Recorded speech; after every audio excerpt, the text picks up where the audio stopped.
ይወሬ ፕላስ ነው።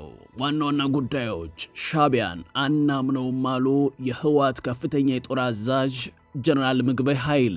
ከሰሞኑ ጂንካ አካባቢ ስለተከሰተው አሳሳቢ በሽታ ለሚዲያ ለምን መረጃ ሰጠ በሚል የጂንካ ሆስፒታል ከፍተኛ ኃላፊ ከስራቸው ተባረሩ። የአዲስ አበባው ቄራ ከቄራ ሰፈር በፍርድ ቤት ትዕዛዝ ሊነሳ ይችላል ተባለ። ይህ ወሬ ፕላስ ነው። አካባቢውን በመበከል በነዋሪው ላይ ጤና ጉዳት እያደረሰ ነው በሚል ክስ ቀርቦበት የነበረው አዲስ አበባ ቄራዎች ድርጅት አካባቢውን መበከል ካላቆመ ካለበት የቄራ አካባቢ እንዲነሳ የሚል የፍርድ ቤት ውሳኔ አፈጻጸም እንደተከፈተበት ተሰምቷል። ቄራዎች ከአካባቢ ይነሳል አይነሳም የሚለው ለመወሰን ህዳር 15 በፍርድ ቤት ቀጠሮ ተሰጥቶታልም ተብሏል። የአዲስ አበባ ቄራዎች ድርጅት ከ30 ዓመታት በላይ አጥንት፣ ደም፣ ቁርጭራጭ ስጋና መሰል የእርድ ተረፈ ምርቶችን በመልቀቅ አካባቢውን ሲበክል ቆይቷል በሚል ቁም ለአካባቢ በተባለ ሀገር በቀል የሲቪል ማህበረሰብ ድርጅት በፍርድ ቤት ክስ ቀርቦበት እንደነበረም ይታወሳል። ፍርድ ቤቱ ጉዳዩን ከመረመረ በኋላ በሰጠው ውሳኔ የቄራዎች ድርጅት በሚለቀው በካይ ፈሳሽ፣ ጠጠርና ጋዝ የነዋሪው የጤና ላይ ጉዳት እያደረሰ በመሆኑ ድርጅቱ አገልግሎት ከሚሰጥበት የቄራ አካባቢ እንዲነሳ ወይም አካባቢው መበከሉን እንዲያቆም የፍርድ ቤት ውሳኔውን ባሳለፍነው ጥቅምት 20 2017 ዓ.ም ነበር ያስተላለፈው። የፍርድ ቤት ውሳኔ ከተሰጠ አንድ ዓመት ቢሞላውም መስሪያ ቤቱ ፈጥሯል የተባለውን ችግር አስተካክሎ አካባቢውን ከመበከል ባለመቆጠቡ እንዲሁም በውሳኔው መሰረት አለማስተካከሉን ተከትሎ ከአካባቢው ባለመነሳቱ በፍርድ ውሳኔው መሰረት በድርጅቱ ላይ አፈጻጸም መክፈቱን ከሳሹ ቁም ለአካባቢ የተባለው ግብረሰናይ ድርጅት አስታውቋል። በክርክር ሂደቱ ተከሳሹ የአዲስ አበባ ቄራዎች ድርጅት በፊት ከነበረው አንጻር አሰራሩን እያሻሻለ በአካባቢ የሚፈጠረውን ሽታም ይሁን በካይ ፍሳሽ ቆሻሻ መቀነሱን ጠቅሶ እንደተከራከረ የድርጅቱ መስራች የሆኑት አቶ መልካሙ ኦጎ ተናግረዋል። እውነት ነው፣ ከነበረው ብክለት ሊቀንስ ይችላል። ነገር ግን አሁን ያለውም ቢሆን ለአካባቢው ነዋሪ የጤና ጠንቅ ነውም ሲሉ ተናግረዋል። ፍርድ ቤቱ ባለፈው ዓመት አሳልፎት በነበረው ውሳኔ የአካባቢ ብክለቱን ለማቆም የተጠቀመውን መሳሪያ ወይም ቴክኖሎጂ ግልጽ በሆነ ሙያዊ ማብራሪያ ለፍርድ ቤቱ እንዲያስረዳ ሲል ፍርድ ቤቱ የአፈጻጸም መመሪያም ሰጥቶ ነበር።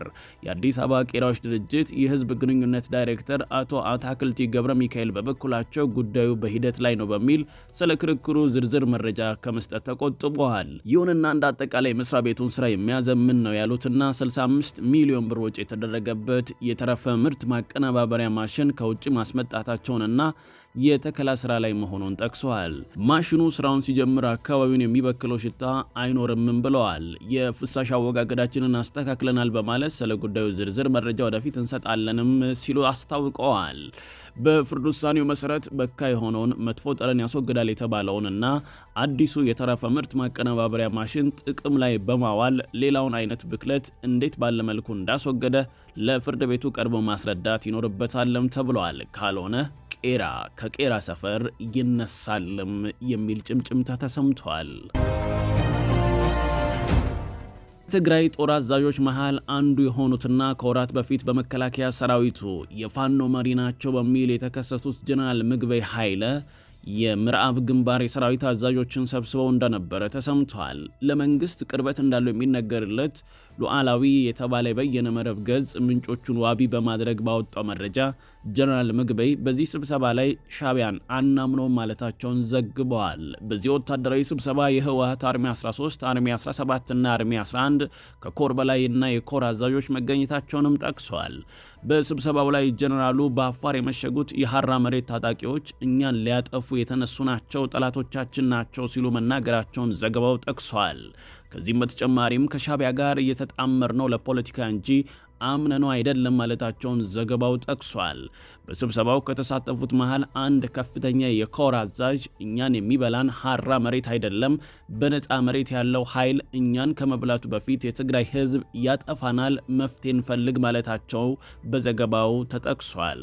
ስብሰባው ባለመግባባት የተጠናቀቀ ነበር የሚለው ዘገባው ጀነራል ምግበይ ስብሰባውን አቋርጦ መውጣታቸውንም አካቷል። የጂንካ አጠቃላይ ሆስፒታል ሜዲካል ዳይሬክተር በአካባቢው ስለተከሰተው የሄሞሮጄኒክ ፊቨር እንደሆነ በተገመተና ተላላፊ በሽታ ሰዎች መሞታቸውን ገልጾ ለመገናኛ ብዙሃን መረጃ መስጠታቸውን ተከትሎ ከኃላፊነታቸው ተነሱ። የጂንካ አጠቃላይ ሆስፒታል ሜዲካል ዳይሬክተር ዶክተር ቢኒያም አስራት ለአንድ ዓለም አቀፍ ሚዲያ የሄሞሮጂኒክ ፊቨር እንደሆነ በተገመተው በሽታ ሳቢያ ሐኪሞችን ጨምሮ ሰዎች መሞታቸውን ገልጾ መረጃ በመስጠታቸው ከሆስፒታሉ ስራ አስኪያጅ ሚስጥሩ ሐምዴኬ በተጻፈ ደብዳቤ ከዳር 5 ቀን 2018 ዓ.ም ጀምሮ ከኃላፊነታቸው መነሳታቸው ተነግሯቸዋል።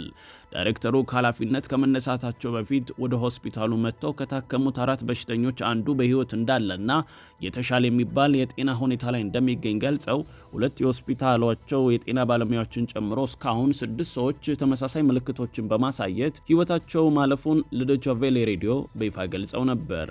የበሽታው ክስተትና ምንነት ዓለም አቀፍ ትኩረት የሳበ ሲሆን የዓለም የጤና ድርጅት ከመንግስት ጋር በመቀናጀት አስቸኳይ የመስክ ቡድን ወደ ስፍራው ልኳል።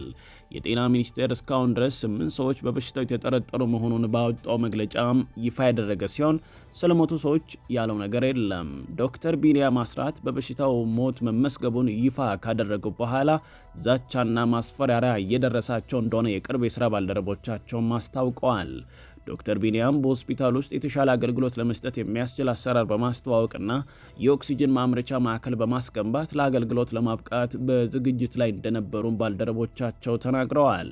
ሆስፒታሉን በበላይነት የሚያስተዳድረው የደቡብ ኢትዮጵያ ክልል ጤና ቢሮ በጉዳዩ ላይ አስተያየት እንዳለው ብንጠይቀውም ኃላፊዎች ምላሽ መስጠት እንደማይፈልጉ ነግሮናል ሲልም ዋዜማ ሬዲዮ ዘግቧል። የጤና ሚኒስቴርና የኢትዮጵያ ሕብረተሰብ ጤና ኢንስቲትዩት በጂንካ ከተማ ትክክለኛ ምንነቱ ገና በመጣራት ላይ ያለና የሄሞሮጂኒክ ፊቨር በሽታ እንደሆነ የተገመተ በሽታ መከሰቱን ህዳር 3 ቀን 2018 ዓ.ም በጋራ ባወጡት መግለጫ አስታውቀው ነበር።